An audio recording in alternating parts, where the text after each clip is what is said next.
Bonjour à tous les enseignants passionnés. Aujourd'hui, nous allons plonger au cœur de notre planète et découvrir ensemble la structure de la Terre. Pour rendre cela plus amusant et compréhensible par vos élèves, nous allons réaliser deux expériences. La première avec de la pâte à modeler et la deuxième avec du papier de couleur pour les structures, ainsi qu'une attache parisienne.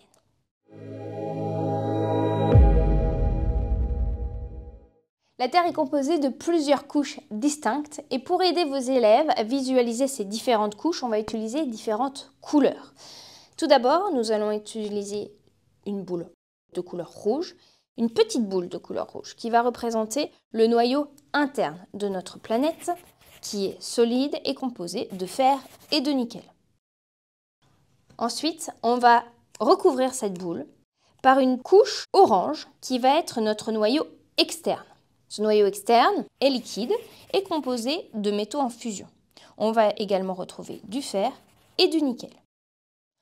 Ensuite, nous allons prendre une pâte à modeler jaune pour le manteau, qui est épais et semi-liquide. Le manteau est la couche la plus volumineuse de la Terre. Elle est composée de roches et de magma silicaté, c'est-à-dire avec de l'oxygène et de la silice. On retrouve également du fer et du magnésium.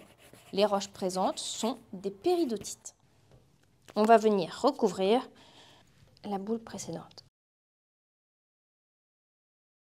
Ensuite, on va prendre une couche de couleur marron qui va venir recouvrir le manteau et qui va représenter notre croûte terrestre, qui est plus mince et solide.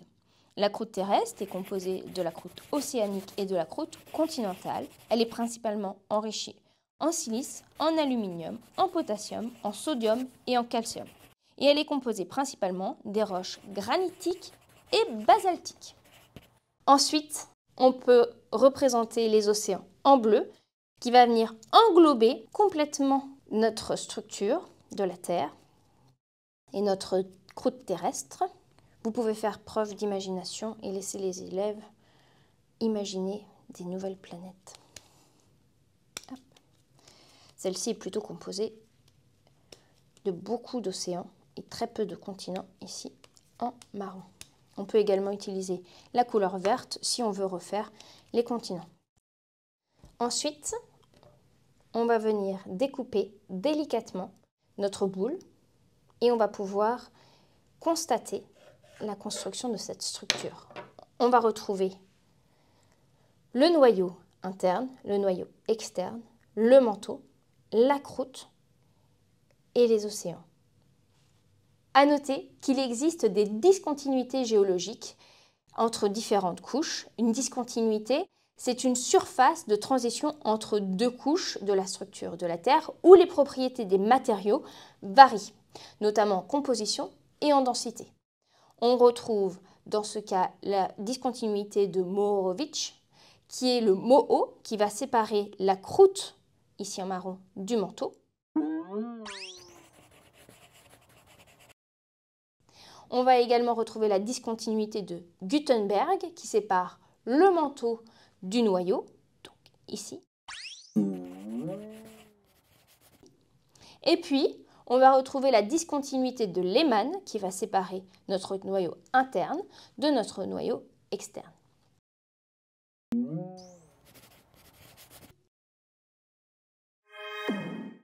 Pour la deuxième expérience, nous aurons besoin de ronds de papier de différentes tailles et de couleurs différentes, ainsi qu'une attache parisienne ou de punaises.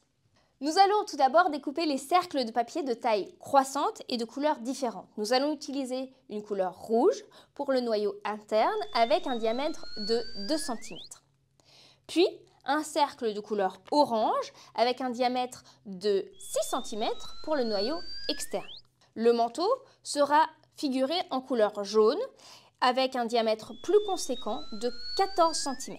Puis, nous allons découper notre croûte terrestre avec une couleur marronnée qui, lui, aura un diamètre de 15 cm. Cette dernière couche peut éventuellement être découpée suivant les fantaisies de vos élèves pour avoir des montagnes et des océans, ou en tout cas des reliefs variables. Pour avoir un côté interactif, nous pouvons utiliser une couche de papier bleu, coupée également à 15 cm de diamètre, qui peut être complétée par une couche de papier verte pouvant former des formes aléatoires sur cette surface et coller pour représenter les continents. Nous allons ensuite pouvoir empiler les papiers les uns sur les autres avec tout d'abord le papier bleu, puis notre cercle rouge, notre noyau externe, notre manteau et la croûte terrestre.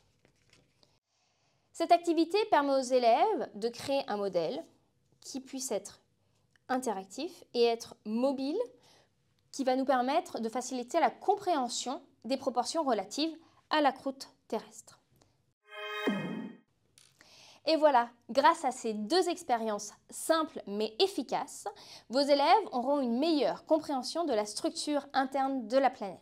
Ces activités pratiques permettent non seulement de comprendre et de visualiser les concepts, mais aussi de rendre l'apprentissage interactif et amusant.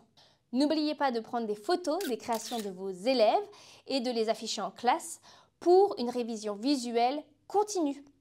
Merci de nous avoir écoutés et à bientôt pour un nouveau voyage éducatif.